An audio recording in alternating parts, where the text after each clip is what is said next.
Welcome to Bespoke Flooring Solutions Limited in London, another wet room of installation vinyl flooring. This is the area, and as you can see, everything is done nicely in this wet room or shower room. So this is a disabled person wet room or shower room as we do the vinyl by rule and regulation. Let's see and start from the beginning. As you can see, this is the substrate, and before we install the vinyl, now you can see how we actually do from A to Z. So if the substrate is rough, you can use all sorts of self-leveling compound.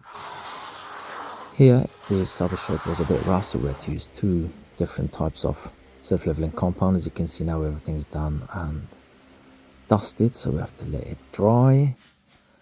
Next morning we have to come back in and rub it down, make sure there is no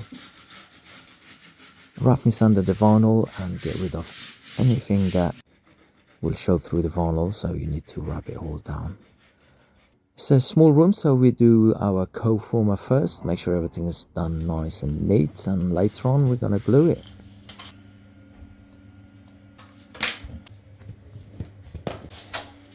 Right, beautiful, everything is done, and so we've used spray glue. Sometimes you can use double-sided tape glue as well. It depends really where you are, and warm it up because it's winter time. Make sure it's nice and flexible.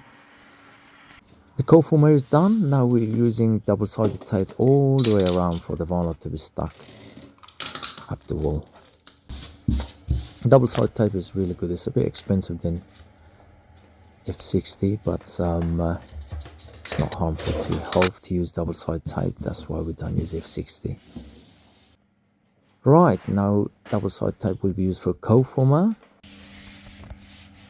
That's that done, and it's time to use the paste adhesive for the subfloor. Right, we're doing the paste adhesive for the subfloor. If you would like to learn it, you just watch the video, enjoy and learn it. Yeah. There you go. That's how paste adhesive is done.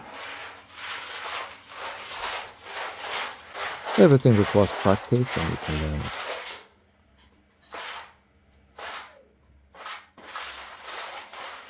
There are 4 or 5 different types of adhesive for vinyl flooring. This is another trick to do it on the pencil line. Just do it all in one stretch.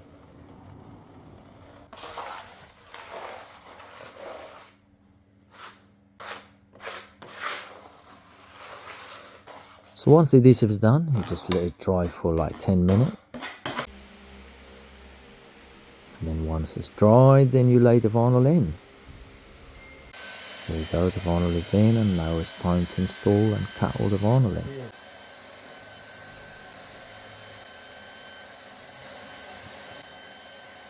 Normally the capping and tiling gets done first and then we do the vinyl, but in some places builders and the client likes the vinyl to go in first so they can overlap the tile about 20 mil or 30 mils above the vinyl, so there is no water leak.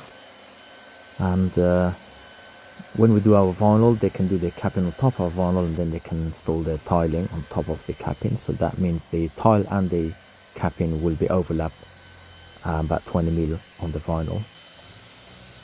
This is the internal corner, and that's how we get it cut in. Make sure there's not big gap within the internal corner, otherwise you can't weld it.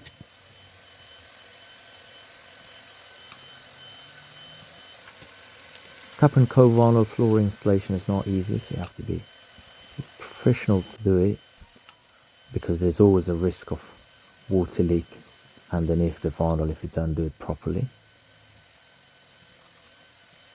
Right, internal corner is done.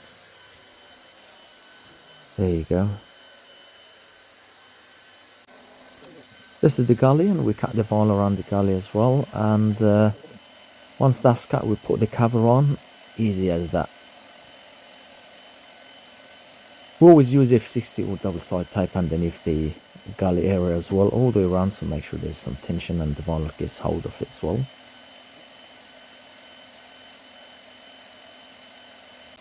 Right, done. Beautiful. It's time to heat with all the corners. as well as if there's any flat joint. Take your time with the heat welding. It's not an easy job to do the heat welding, so you have to be really good at this. And this is a shower area, so you don't want water penetrate underneath the vinyl. Welding is a very slow procedure. If you get too slow, you won't weld it. If you get too fast, you won't weld it. If you get too slow, you burn it. So it requires a lot of professionalism. Do all your internal and external corner first, and then let that cool down for 5 minutes, and then you crack on with the flat lay joint.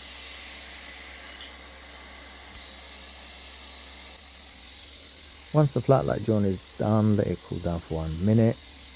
You can use your slider, cut 50% of the weld rod, there's no tension, and then you use spatula to cut the final trim. Beautiful. Look at that heat rolling. Yeah, beautiful. Right, now the external and internal corners cool down. We're gonna go towards there and trim it all with X-Actors. So we've got two types of trimmer there. One is for internal and the other one is for external.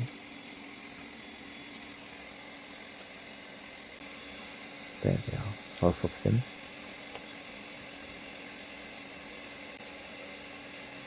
Once everything is trimmed, do a little bit of smooth with the nozzle of the welder, so make sure there is no gap and the water can't penetrate into there. And then do the last bit of rolling. And job is done. Here we are. Thank you very much. It's looking beautiful. Client is happy. The builders are happy. So all the heat welding is done. Now they can crack on with their tiling and capping, however they like to do it. So they will overlap the capping and the tile about 20 mils over our vinyl. So that's what is sealed. Another beautiful job done by Bespoke Flooring Solutions. Thank you very much. Subscribe. Bye bye.